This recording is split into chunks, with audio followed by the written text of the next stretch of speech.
पंख लेके उड़ा चला जाए रे, जहाँ नहीं जाना था ये वही चला हाय रे।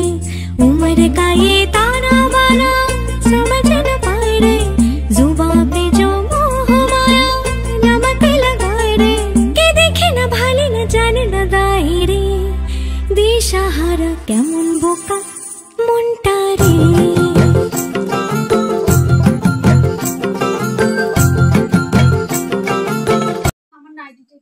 Hello everyone, good morning. কেমন আছো তোমরা সবাই? আশা করছি ভালো আছো, আর আমরাও বেশ ভালো আছি। তো শ্যামলী লাইফস্টাইলে তোমাদেরকে আরেকবার ওয়েলকাম আমার নতুন একটা ভিডিওতে।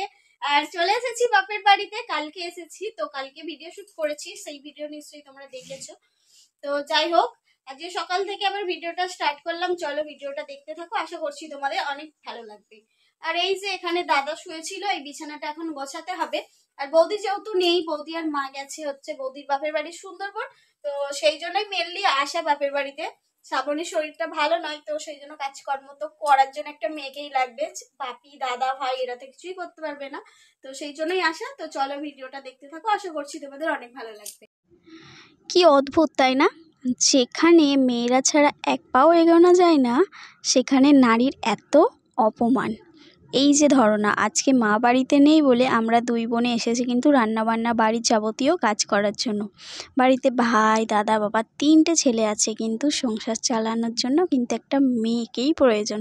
ছেলেরা শুধু টাকা ইনকাম করে আনে, কিন্তু মেয়েরা তার সবটুকু দিয়ে তার সংসারটাকে আগলে রাখে। শুধু সংসার নয়, এই গোটা জগৎটা চলছে কিন্তু এই মেয়েদের জন্যই। তাই একটা কথাই বলবো, মেয়েদেরকে অপমান নয়, সম্মান করো। এখনও এমন অনেক ফ্যামিলি আছে যারা কন্যা সন্তান পছন্দ করেন না। কন্যা সন্তান জন্মানোর পরেই তাকে ডাস্টবিনে ফেলে দেওয়া হয়, বা অনেকেই আছে যারা কন্টিনিউ বাড়ির বউদেরকে প্রেশার করে আমার কিন্তু পুত্র সন্তান চাই। তাদেরকে বলছি, ভগবান যা দেয় ভালোর জন্যই দেয়, সবটাই কিন্তু ভগবানের হাতে। কন্যা সন্তান না জন্মালে কিন্তু এই পৃথিবীটা অনেক আগেই ধ্বংস হয়ে যেত। তাই আবারও বলছি, মেয়েদেরকে অপমান নয়, সম্মান করো। যাই হোক, তোমাদের সাথে কথা বলতে বলতে আমার অনেক কাজ কমপ্লিট হয়ে গেছে। এখন সবজিগুলোকে ভালো করে ধুয়ে দিচ্ছি রান্নার জন্য।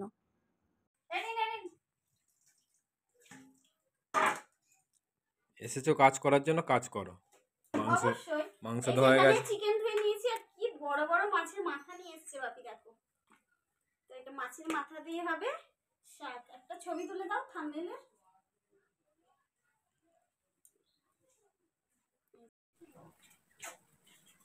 আমি রান্না করতে জানি না, কি ঘরে তো একদম পেট নিচু করে এখন বলার দিদি রান্না করেছে। খেতে খেতে কতটা খেয়ে নিয়েছি বুঝতে পারিনি। দিদির হাতের রান্না এটা কোনো আওয়াজই করেনি। এই যে বসে পড়েছে খেতে। আগে রান্না হয়েছে হচ্ছে এই যে শাক দিয়ে মাছের মাথা দিয়ে তরকারি। শাকটা দারুণ হয়েছে। আর হয়েছে একটু দেশি মুরগি কষা। জামা পাও ছেড়ে ফেলো, নাইটি চাটনি পাঁপড় মিষ্টি। এই যে খাওয়া দাওয়ার পর এখন সবাই মিলে বসে পড়েছি ফল খেতে। আছে আঙ্গুর, পেয়ারা, লেবু, শসা, কলা। তো সবার খাওয়া হয়ে গেছে, আমি বাকি আছি লাস্ট। জ্বর হয়েছে। মিষ্টি পাও না?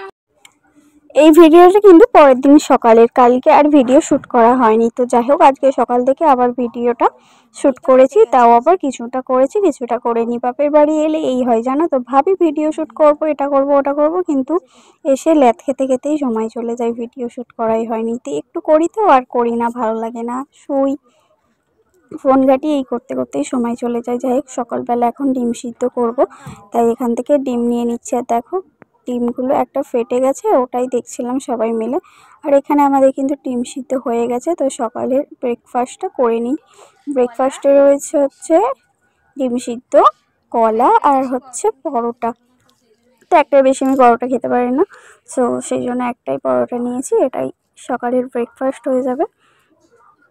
বাপের বাড়ি আসলে এই একটাই শান্তি, খাও দাও ঘুমাও। দেখো কত বেলা করে ঘুম থেকে উঠেছি, তারপরেও দেখো মা খাবার বানিয়ে রেখে দিয়েছে, শুধু ডিম সিদ্ধটা বানালাম, তারপরে খেয়ে নিলাম। এইভাবে যদি প্রত্যেক দিন কেউ মুখের সামনে খাবার দেয় তাহলে তার দেখার নেই, কিন্তু কেউ দেবে না। এদিকে মা রান্না চাপিয়ে দিয়েছে, তো আমাকে বলল যে একটু ভাতটা দেখতে, তাই আমি এখানে ভাতটা দেখছি। আর আজকে আমাদের রান্না হবে কিন্তু কাতলা মাছ দিয়ে মাছের ঝোল আর পালং শাকের হচ্ছে ঘ্যাট। তো এইটাই হচ্ছে আজকে রান্নার।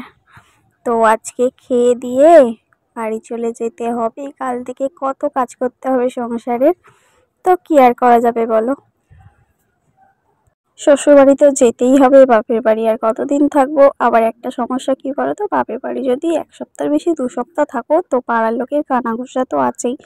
হয়তো শ্বশুরবাড়ি কিছু হয়ে যায় সেই জন্যই বাপের বাড়ি এসে পড়ে আছে, এইসব কথা তো আমাদের এখানে শুনতে হয়। তো তোমাদের এখানে কেউ কি এরকম কথাবার্তা বলে? যদি বলে তাহলে কমেন্ট করে জানিও। পাড়ার প্রতিবেশীরা কিন্তু এরকমই হয়, সবটা না জেনেই কিন্তু কি বলবো কমেন্ট করতে থাকে। তো তাদের উদ্দেশ্যে আর কিছু বলার নেই, যারা বলছে বলুককে। তারপরে আমরা খাওয়া দাওয়া করে এই যে 2 বোনে বসে পড়েছি নেল পালিশ পরতে। ফলের উপরে চেপে বসে? হ্যাঁ বল না, জামাগুলো দাঁড়ো। বাবা গলার আওয়াজ দেখ, গরম গরম করছে। কিনে সিরাপ কিনে নে, ঘর যাবি সব। 500 টাকা দাও সব। আবে 500 টাকা কোন জন্য দেখে দিও, 500 টাকা তো ঠিক নেই।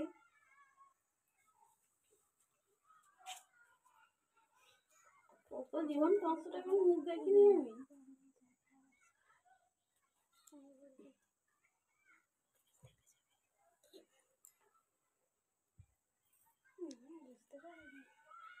কি হচ্ছে এইগুলা? ভালো করে একটু লাগা।